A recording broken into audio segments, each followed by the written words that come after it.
Hello friends, welcome to ரியாவின்வீடு. நீங்கள் இப்போ தான் நம்ம சேனலை ஃபஸ்ட் டைம் பார்க்குறீங்கன்னா கீழே இருக்கிற சப்ஸ்கிரைப் பட்டனையும் கூடவே வர பெல் ஐக்கானையும் கிளிக் பண்ணிக்கோங்க. இன்றைக்கி நம்ம வீடியோவில் சூப்பரான சிம்பிளாக செய்யக்கூடிய ஒரு தக்காளி சட்னி தாங்க பார்க்க போகிறோம். அதுக்கப்புறம் இது கூடவே கொஞ்சமாக டிப்ஸ் நான் ஷேர் பண்ணியிருக்கேன், அதையும் ஸ்கிப் பண்ணாமல் பாருங்கள். முதல்ல இந்த தக்காளி சட்னிக்கு தேவையான பொருட்கள் பார்த்துடலாம். ஒரு 7-8 பெரிய சைஸ் தக்காளியை இந்த மாதிரி நான் கட் பண்ணி வச்சுருக்கேன். அடுத்ததாக கொஞ்சமாக பூண்டு உரித்து வச்சுருக்கேன். உங்கள் காரத்துக்கு ஏற்ற மாதிரி மிளகாய் சேர்த்துக்கோங்க. தாளிக்கிறதுக்காக கடுகு, உளுந்தம்பருப்பு, கருவேப்பிலை, தேவையான அளவு உப்பு. இப்போ ஃபஸ்ட்டு ஒரு மிக்ஸி ஜாரில் நம்ம கட் பண்ணி வச்சுருக்க தக்காளி சேர்த்துக்கோங்க. அதுக்கடுத்ததாக பூண்டு. உங்களுக்கு வெங்காயம் வேணும்னா சின்ன வெங்காயம் கூட கொஞ்சமாக சேர்த்துக்கலாம்.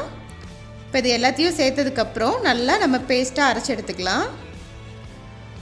பாருங்கள், இந்த அளவுக்கு நல்லா அரைச்சாச்சு. இப்போ இதை நம்ம தாளிக்க ஆரம்பிச்சிடலாம். தாளிக்கிறதுக்காக ஒரு தாச்சியில் ஒரு 5-6 ஸ்பூன் அளவுக்கு நல்லெண்ணெய் சேர்த்துருக்கேன்.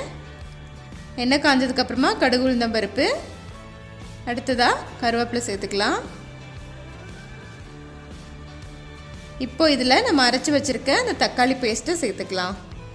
இந்த தக்காளி சட்னி ரொம்ப ஈஸியாக சிம்பிளாக செஞ்சு முடிச்சிடலாம். அதே சமயத்தில் அவ்வளோ ஒரு டேஸ்ட்டாகவும் இருக்கும் உங்களுக்கு.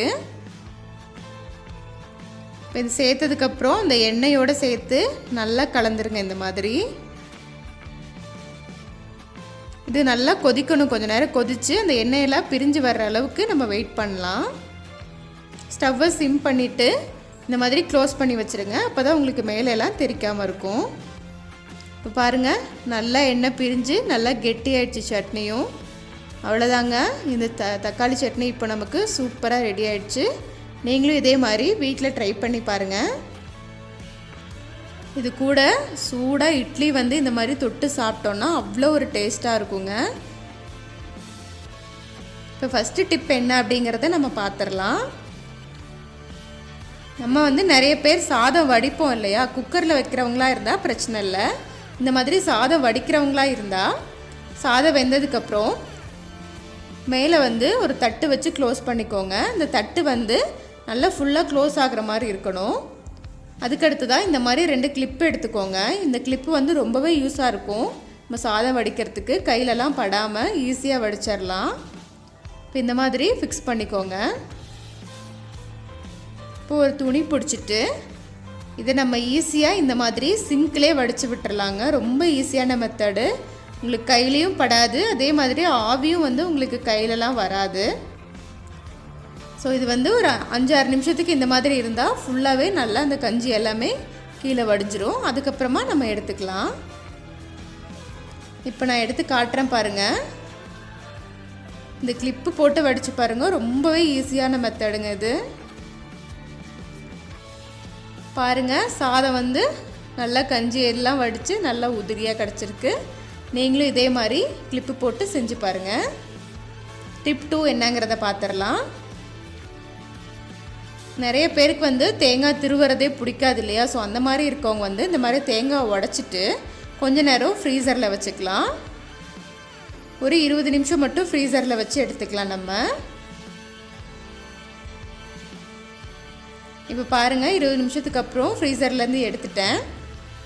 இதை இந்த மாதிரி கத்தி வச்சு நீங்கள் லைட்டாக எடுத்திங்கனாலே டக்குன்னு தேங்காய் ஃபுல்லாக அப்படியே வந்துடும். இப்போ இதை நம்ம ஒரு மிக்ஸி ஜாரில் சேர்த்து நல்லா ஒரு சுற்றி எடுத்துட்டோன்னா நமக்கு துருவின மாதிரி தேங்காய் கிடச்சிரும். பார்த்திங்களா, இந்த மாதிரி தேங்காய் கிடச்சிரும். ஸோ இது ரொம்ப ஈஸியான மெத்தடு. இதை நம்ம ஒரு பாக்ஸில் போட்டு ஃப்ரிட்ஜில் ஸ்டோர் பண்ணி வச்சுக்கிட்டோம் அப்படின்னா நமக்கு எப்போ தேவையோ அப்பப்போ மட்டும் எடுத்து யூஸ் பண்ணிக்கலாம். ஆஃபீஸ் போகிறவங்களுக்குலாம் இந்த டிப் ரொம்பவே யூஸ்ஃபுல்லாக இருக்கும். இது எல்லாத்தையும் நான் பாருங்கள் க்ளோஸ் பண்ணி ஃப்ரீசரில் வச்சுக்க போகிறேன். 10 நாளைக்கு கூட இந்த தேங்காய் அப்படியே இருக்குங்க ஃப்ரீசரில் வச்சிங்கன்னா. அடுத்ததாக டிப் 3 என்னங்கிறத பார்த்துடலாம். இப்போ தேங்காய் துருவின தேங்காய் வச்சுருப்போம் இல்லையா, அது நம்ம ஒவ்வொரு வாட்டியும் அரைச்சிட்டு இருக்கிறதுக்கு கொஞ்சம் கஷ்டமாக இருக்கும் குழம்புக்கெல்லாம். அதனால் கொஞ்சமாக தண்ணி ஊற்றி இந்த மாதிரி திக்காக அரைச்சிக்கோங்க. இந்த மாதிரி நல்லா அரைச்சதுக்கப்புறம் நான் இந்த மாதிரி ஒரு ட்ரே வச்சுருக்கேன்.